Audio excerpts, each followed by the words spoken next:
Welcome back, guys. This is Maverick here with episode 37 of March Comes In Like a Lion.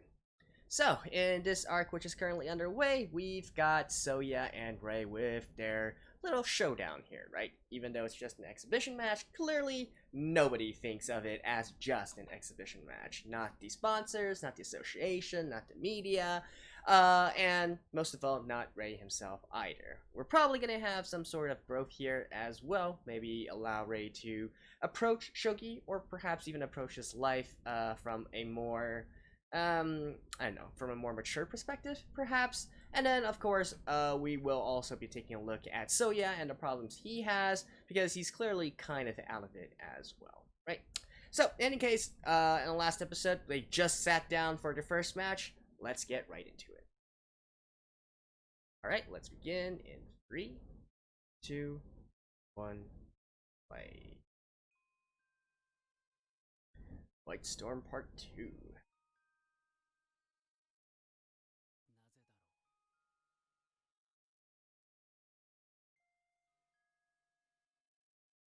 Oh, is it the next day already? So.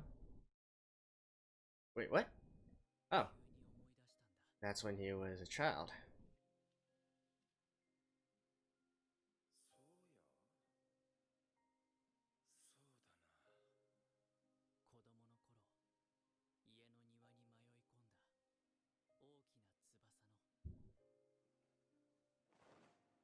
Is that a seagull or a stork?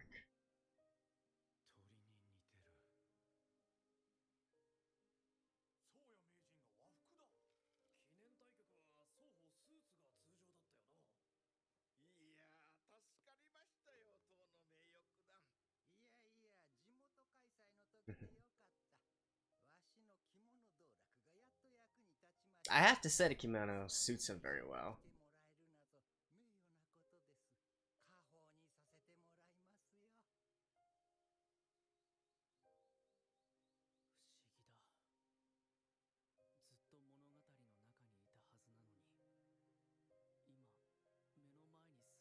Oh, he's getting starstruck.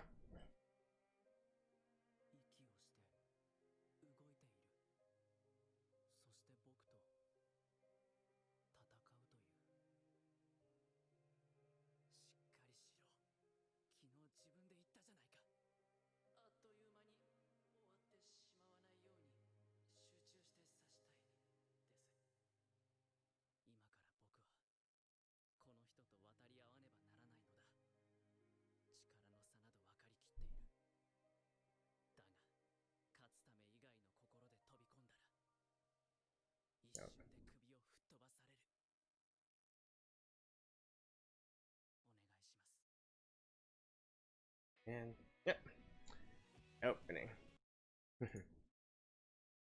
By the way, I hope you guys enjoyed the little trivia about the Shogi world in the last episode.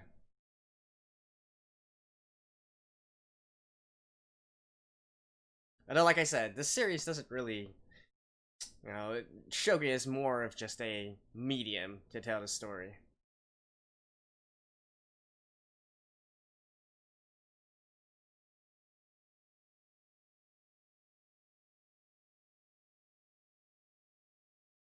Although I am kind of curious, like, what exactly... I guess one thing that we can sort of try to predict, or I can sort of try and predict, is what kind of growth he will go through by meeting Soya. It's kind of... It's definitely a little bit weird, in a sense, where, we never really hear Ray talk about Soya that much, right? I mean, perhaps it's so legendary that, it's not even someone that you look up to.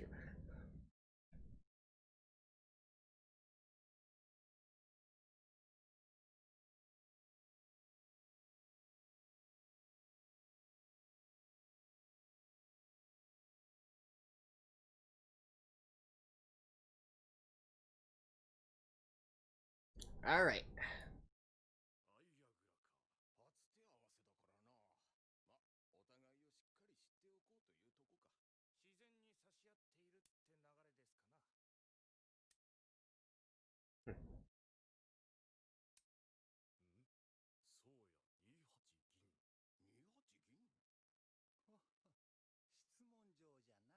What are you gonna do? Right. Prodding him.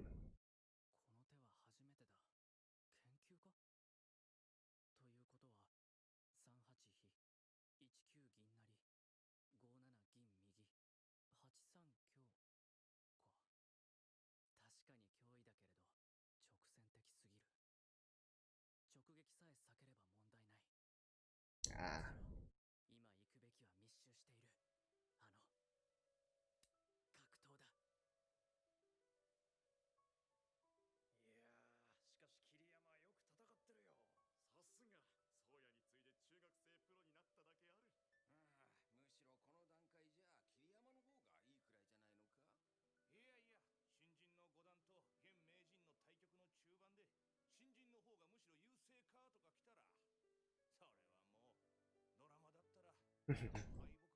Okay, I like this little meta foreshadowing.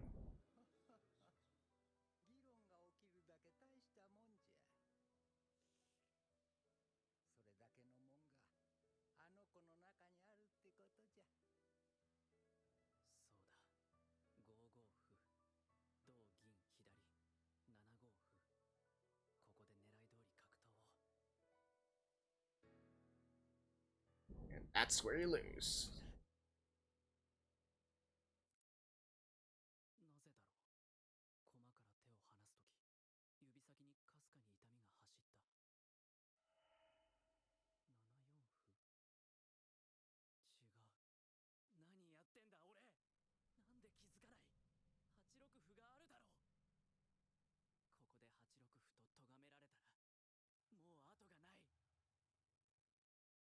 Like, look how soft that was.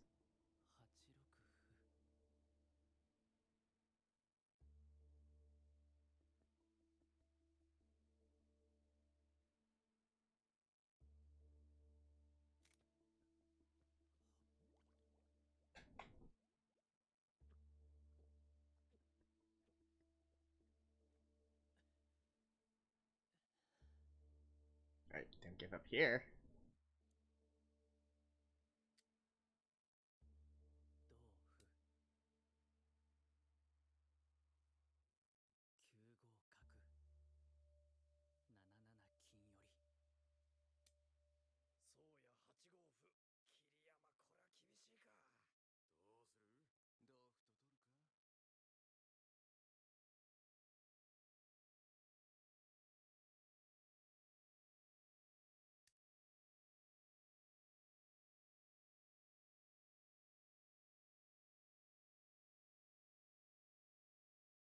This dude just seems so frail.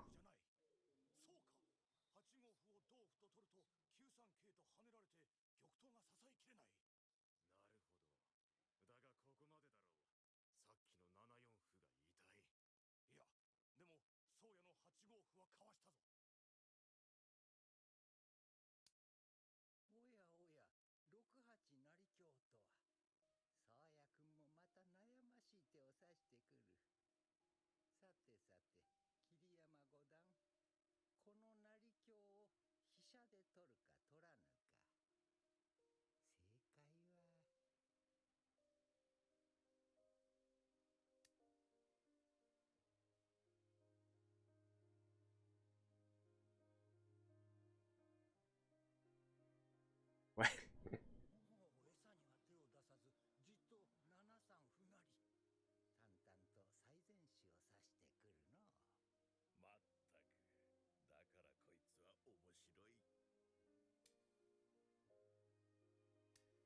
Well, at least, Ray's got his head in the game, right?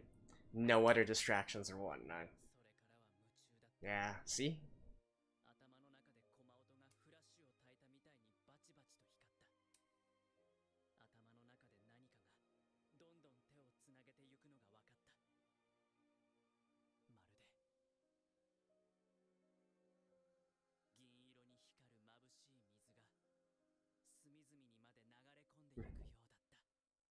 Is he having an epiphany?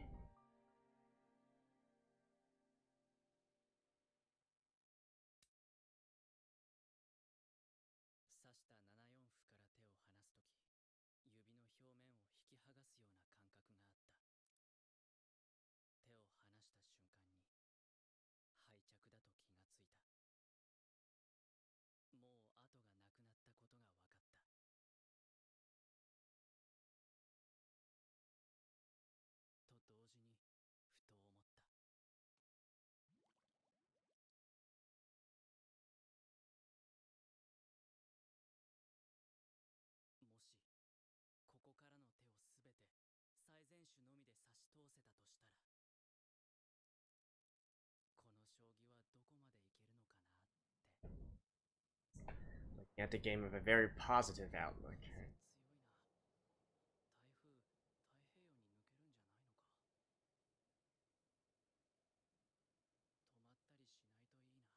I would be guessing, let's see. Let me think. I would guess he wins one match. Maybe the third or fourth?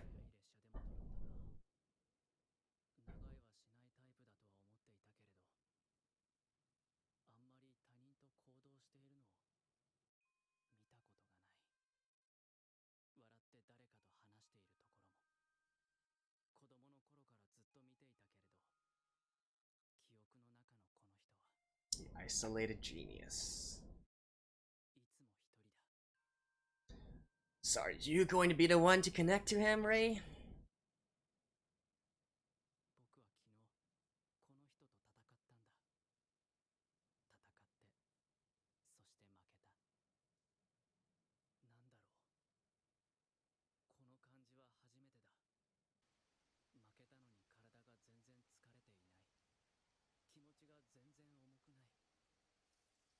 Because you feel a world opening up before you, right?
Like purely made of shogi, I guess.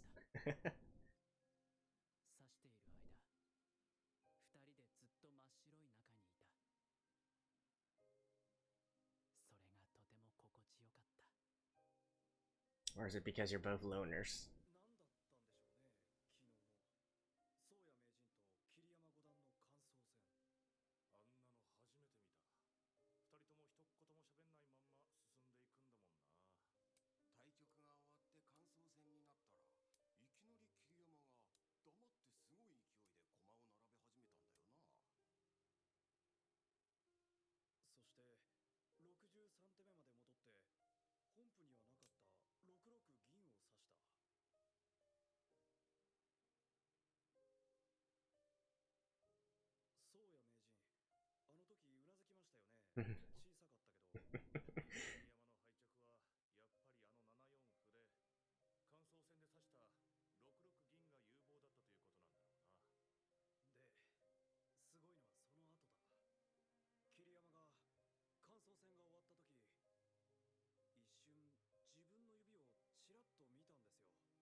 They're connecting on a deeper level.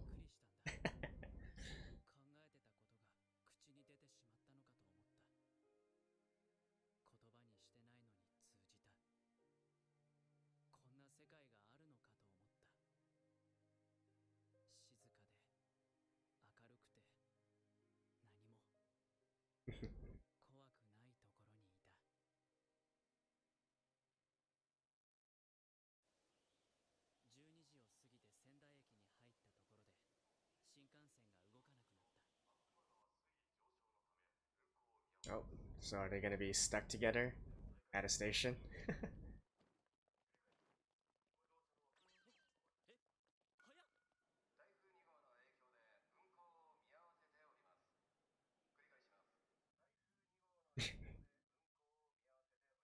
Yeah, probably both him and Soya are not quite able to adapt to these kinds of circumstances in life.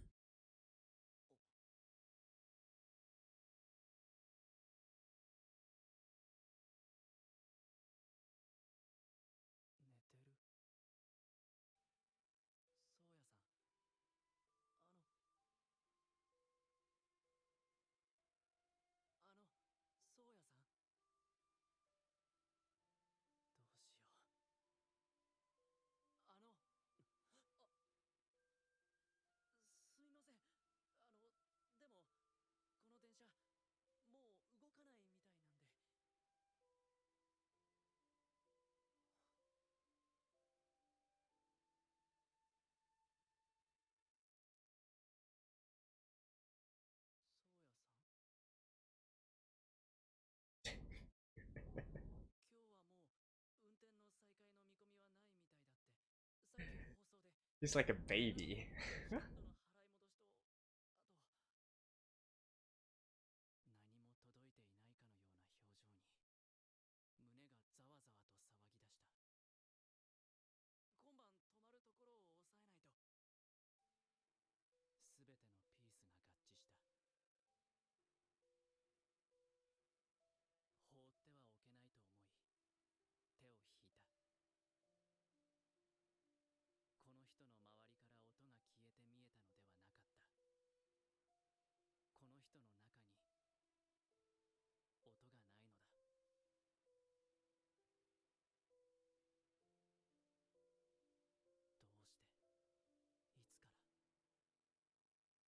い mean, I'm not sure if they're trying to say that figuratively or literally. It's literally? That? Hmm.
I know why, I just find this so entertaining.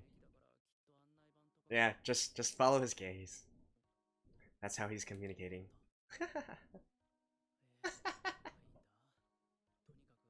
I don't know why, this is cracking me up so much.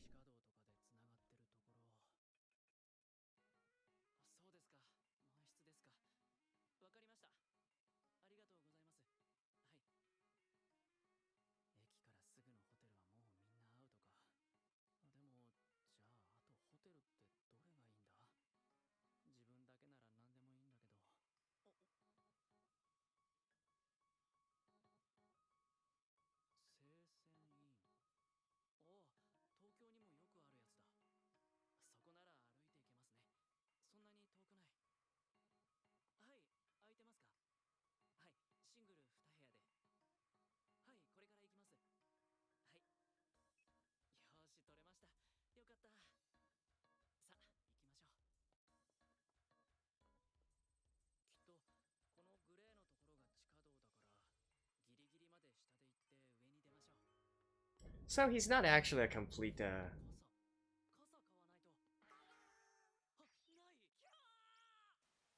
he's not someone who's an idiot at life. But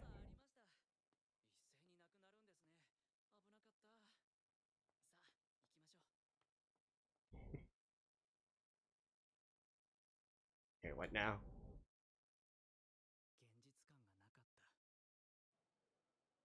現実感がなかった。でも不思議な高揚感があった。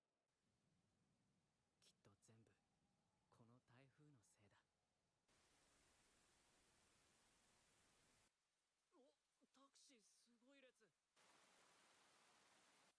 うわ、雨すごっ。あ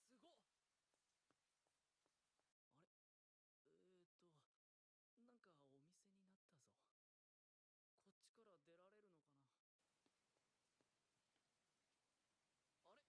こっちから出られるのかな。あれ、これはトラック？搬入口か？こっから出ていいのかな。おもむろに？ Just follow him.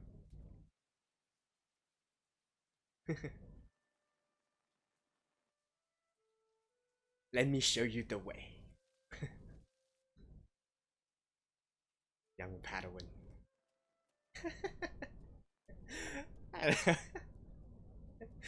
I don't know. Oh man.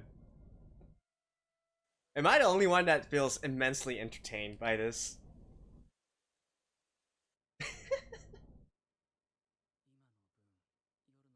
Oh man.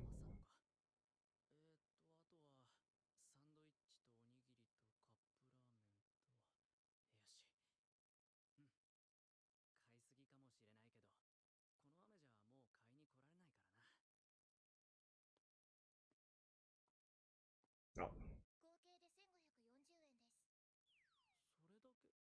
それだけっていうか、何か非常食っぽいラインナップ。合計で2980円です。Twice as much.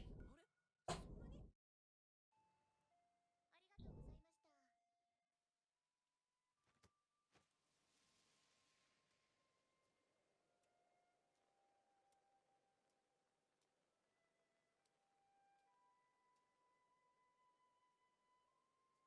ました。Hey. 見えた。多分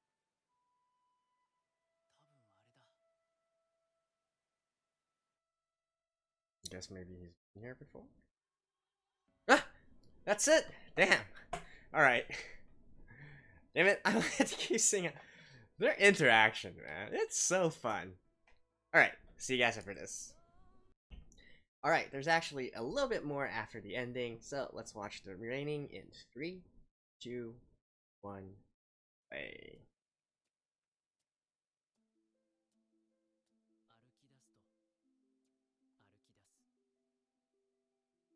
歩き出すと歩き出す。立ち止まると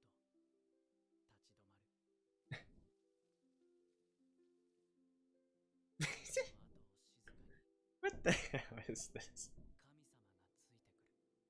神様がついてくる。Oh wait, that's it? That's literally it? Man, such a troll. Alright, see you guys after this. Alrighty, I gotta say, I really enjoyed this episode, as most of you guys could probably tell by now. Rei's interactions with Soya just completely cracks me up. I don't know, am I strange for feeling this way? But I seriously almost consider Soya like a heroine or something like that, right? I don't know why. It just, you know, if this was some other kind of series and Soya was actually a girl instead, I could totally see this kind of situation happening, and then, you know, boy meets girl kind of situation, right? So I don't know, maybe I'm watching too much anime, maybe it's kind of getting into me, but I generally enjoyed this sort of back and forth between them. And not only that, but I gotta say, I was quite surprised by Soya as well. So through all this time, well, particularly from the last episode, right? Well, okay, let's go back a little bit further, because the name of Soya actually appeared fairly early on, right? But even during that time, I thought, okay, this is probably a guy who's kind of similar to Rei in a way, maybe also a child prodigy, but in Soya's case, maybe even more of a savant, right? So very hyper focused on one thing, and that's Shogi, and then he's basically crap at everything else, right? Maybe you could even say he's a little bit on the spectrum or whatnot. And so that was how I was going into this and perceiving him. And indeed, it didn't really help his case last episode, where he seemed to be a bit of a klutz as well, right? And needing to be well, I wouldn't really say pampered, but needed to be taken care of, let's say. However, in this episode, it definitely shows Soya in a different light, right? Now, disregarding his deafness situation, which I still don't know if that's either more of a figurative way of speech, or is he literally deaf, or is it sort of like conditional deafness, right? Also, maybe something to do with his psychological problems or whatnot. But even beyond all that, you can clearly see that this is a guy who has no trouble with day-to-day life, and indeed he seems to be very much have his own life under wraps, right? He just simply doesn't really talk or interact with others. But it's not like he's completely incapable of taking care of himself. Indeed, here it seems that he's definitely much more of an adult, as he should be, than Rei is, right? So that brought it into a different light as well, and so that's really quite fascinating. I mentioned in the past few episodes that this is indeed a series which always introduces a character, lets you have a bad first impression of them, and then tries to change your perceptions, right? We've had it with Goto, we've had it with Kyoko, we've had it with countless others as well, and indeed, even after knowing that, I fell hook, line, and sinker for the Soya introduction as well. He is indeed quite different from what I was expecting, and that is great. I feel even more so than well, not even more so, how should I put it? So, I think part of the reason why I actually like this episode so much is not only the sort of interaction between Soya and Rei that really I really enjoy, but also I think this is the first time where I actually see Rei in and the Shogi parts in an unfiltered kind of way. So I actually just made the statement at the very beginning of this episode where, you know, the Sangatsu series really feels more like Shogi is being used as just sort of like, it's just sort of there, right? It's like a metaphor, it's a medium and whatnot, and throughout all this time we've been dealing with lots of situations. Rei's own situations, other character situations, side character situations, and the interactions between them and all that. And that was reflected in Rei's playing as well, right? Back in season 1, Rei's playing was often hindered by his own mental blocks, if you will. And then in season 2, even though he's not hindered as much, it always has something to do with one of the characters, right? Whether it be Nikaido, whether it be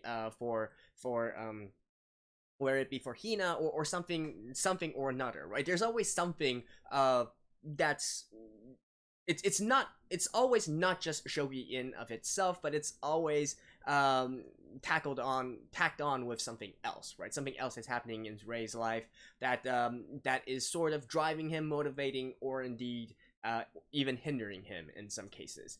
But I feel like in this one, just as he stated, you know, it's just pure, unfiltered, very pleasant and all that to look at, because it's just Shogi, right? It's literally just Rei and Soya and his Shogi. It has nothing to do with Soya's character or whatnot. It has nothing to do with any sort of relation that Rei has with Soya, or anything else that's happening in his life. It's just simply two people who play Shogi at a very high level, sitting down and using Shogi to communicate. And the sort of scenes depicted here, I feel is more often found in perhaps music kind of settings, but indeed I feel like games and sports, you can also have this sort of how should I say it, wordless interaction as well, wordless understanding, and indeed I don't know, I just like Rei said, it just feels very pleasant, let's say. So I do think that this arc with Soya is actually going to be really, just as I mentioned it, a sort of deeper dive into Shogi, how it relates with Rei, and his own professionalism and indeed future in regards to Shogi here. So, there we go. That's it for episode 37. And yeah, that's pretty much it. Really enjoyed it, and you know, I do really genuinely want to watch the next one and see what is going to become of their situation, right? What kind of interactions are they gonna have? Man, it's, I don't know, it's just so fun for me. Am I weird here? Let me know your guys' thoughts as well, because this is definitely, to me, one of the more enjoyable just from pure entertainment perspective, like not talking about any sort of like deep problems or social problems or anything at that, but just entertaining for the sake of it being an entertaining anime. So there we go. That's it for now. I hope you guys enjoyed this, and I will see you guys next week as well. Bye bye.